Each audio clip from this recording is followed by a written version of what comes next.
முதலமைச்சர் கோப்பைக்கான விளையாட்டுப் போட்டிகள் நாமக்கல் மாவட்ட விளையாட்டு மைதானத்தில் தொடங்கியது. அதன்படி கால்பந்து, சிலம்பம், கபடி போட்டியினை பாராளுமன்ற மாநிலங்களவை உறுப்பினர் ராஜேஷ்குமார் தொடங்கி வைத்தார்.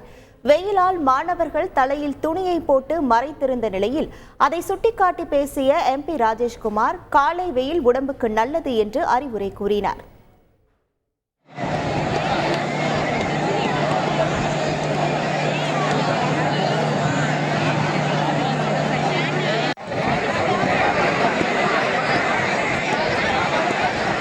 மார்னிங் சன்லைட் வந்து நமக்கு உடம்புக்கு ஹெல்த் தான்.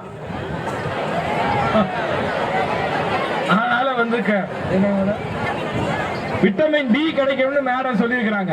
அதனால யாரும் தலைக்கு துண்டு போடாதீங்க. செய்திகளை உடனுக்குடன் தெரிந்து கொள்ள உடனே சப்ஸ்கிரைப் பண்ணுங்க.